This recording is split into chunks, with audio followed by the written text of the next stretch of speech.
လူအများစုကပေါ့နော်လီစာမှုရဖို့ဆိုရင်အတန်ကြေကြေနဲ့ကိုအကြောင်းပြောပြရမယ်လို့ထင်တတ်ကြတယ်လေဒါပေမဲ့ဒီနေ့ကျမတို့နက်နက်ရှိုင်းရှိုင်းလေးလာတုံးတက်မဲ့အကြောင်းအရာကတော့ Mr. No Plan A ရဲ့မတ်ဆူတဲ့ပေါ့အခြေခံထားတာပါဟုတ်ပါတယ်ခင်ဗျာစကားတစ်ခုမှလို့ပြောပဲတခြားသူတွေရဲ့လေးစားမှုကိုဘလို့ရယူမလဲဆိုတာကိုဆွေးနွေးသွားကြမှာပါဟုတ်တယ်ဆိုတော့လီစာမှုဆိုတာ all hit တောင်းဆိုရတဲ့အရာမဟုတ်ဘူးဆိုရင်သဘောပေါ့နော်ခန္ဓာကိုယ်အမူအရာကနေတဆင့်အလိုလိုခန်းစားတီးရှိနိုင်တဲ့မော်ပညာလိုမျိုးဖြစ်နေလေဒီအချက်လက်တွေကိုဖတ်ကြည့်ရင်လည်းကျမတို့အတော်လေးကိုအံ့ဩမိတယ်တပြတော့လေးစားမှုဆိုတာပါစက်ကနေစကလုံးတွေထွင်မလာခင်ကတည်းကစတင်နေတဲ့တစ်စိတ်တဲ့တင်းစကားပေါင်းမှုတစ်ခုလို့ပြောလို့ရတယ်ဗျလူတယောက်အခန်းထဲဝင်လာတဲ့ပုံစံကိုကြည့်ပြီးနေဥနောက်ကဒီလူဟာဘလောက်အရေးပါတဲ့ဆိုတာကိုအလိုလျောက်တွက်ချက်လိုက်တာမျိုးပေါ့ဒါဆိုရင်အဲ့ဝင်လာတဲ့ပုံစံကနေမှစလိုက်ကြတာပေါ့ရင်မြက်တွေရဲမှာလေအနိုင်ရသူတယောက်လိုပခုံးဆန်းပြီးမရဖို့ဆိုတဲ့ချက်ပါတယ်နော်ဟုတ်တယ်ဗျအဲ့ဒါကကိုပိုင်နေရာယူတက်ကြောင်ပြတာတာပဲလေ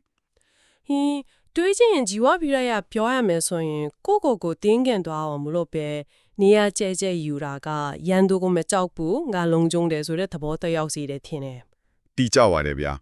စင်ကဲပြောင်းလဲမှုချစ်စင်အရာကြီးရင်အဲ့ဒီလိုနေရာယူတာကချင်းချုံမှုကဲမဲ့နေတယ်ဆိုတဲ့သဘောကိုပြတာကိုဦးနောက်ကဒါကိုအလိုလျောက်ဖမ်းယူပြီးဒီလူကအရေးပါတဲ့ခေါင်းဆောင်တယောက်ပဲလို့သတ်မှတ်လိုက်တာပါဟောအဲ့လိုလာ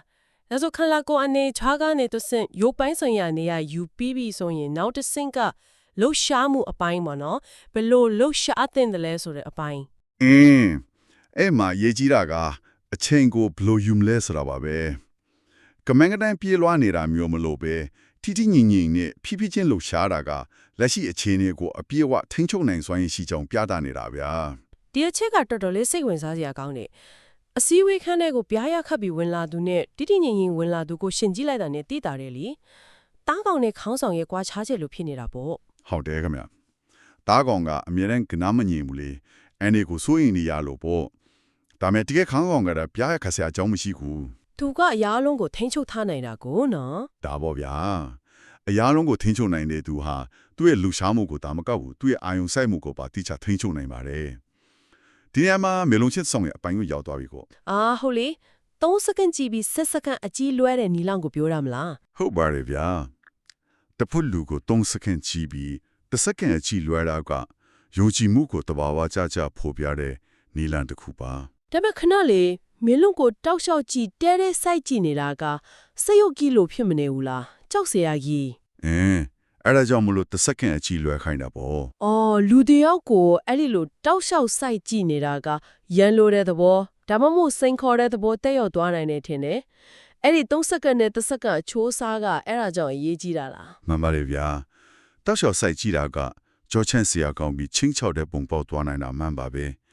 ဒီ3စက္ကန့်နဲ့1စက္ကန့်ချိုးကတော့ငါမင်းကိုအာရုံစိုက်နေတယ်ဒါပေမဲ့ငါမှစိုးရင်စိတ်မရှိဘူးဆိုတဲ့သတင်းစကားကိုမြတ်တာအောင်ပေးပို့တာမျိုးပေါ့ဟုတ်ပြီ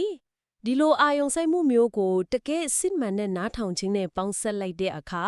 တစ်ဖက်လူရဲ့စိတ်ပိုင်းဆိုင်ရာလူအချက်ကိုဖြစ်စီပေးလိုက်တာပဲနော်ကိုယ်အလက်ရောက်ဖို့စောင့်နေတာမျိုးမဟုတ်ပဲတကယ်နားထောင်ပေးတာမျိုးကိုဆိုလိုတာပေါ့ဒါပေါ့ဗျာ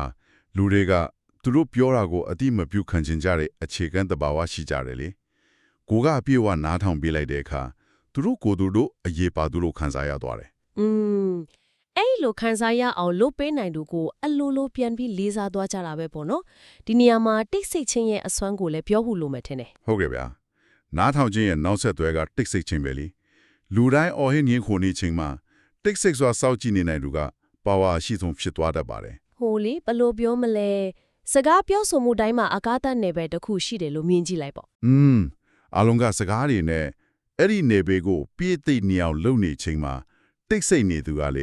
ေလေဖီးအကိုရွတ်တရက်ပြောင်းလဲပစ်လိုက်သလိုမျိုးအားလုံးရဲ့အာယုံဆိုင်မှုကိုရယူသွားနိုင်တာမျိုးဗျာဒါကရင်းမြစ်တက်ကဥပမာတစ်ခုနဲ့ကွက်တီပဲအစည်းအဝေးတစ်ခုမှာ10မိနစ်လောက်ညင်နေပြီးနောက်ဆုံးကြမှာအစကား9ခွန်းလောက်ပြောကအားလုံးကိုတပိုးတူစေခဲ့တဲ့သူရဲ့အကြောင်းလေးတကယ်ကိုထိရောက်တဲ့နီလန်းမှာပဲ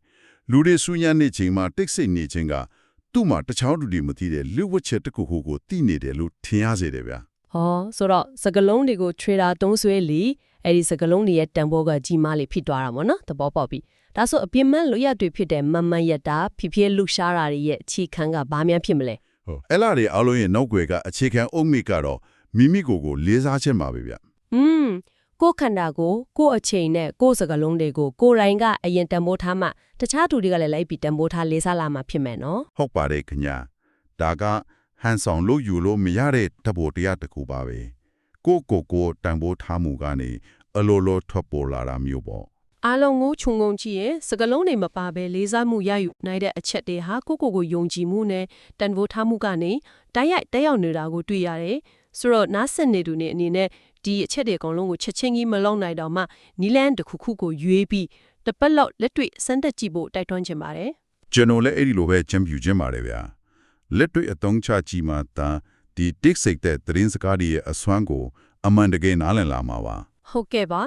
ဒါဆိုဒီနေ့ရနက်နက်ရှိုင်းလေးလာတုံးတက်မှုကိုမသိခင်မှာစဉ်းစားစရာအတွေးတစ်ခုချန်ထားခဲ့ချင်ပါတယ် ဘလို့အတွေးမျိုးလေးများလဲခင်ဗျာ စကားမပြောဘဲနေတဲ့ဒီညင်ငယ်အမူအရာတွေကတော့လေးစားမှုကိုဒီလောက်မှမွေးနိုင်ငယ်ဆိုရင်နေ့စဉ်မတိမတာ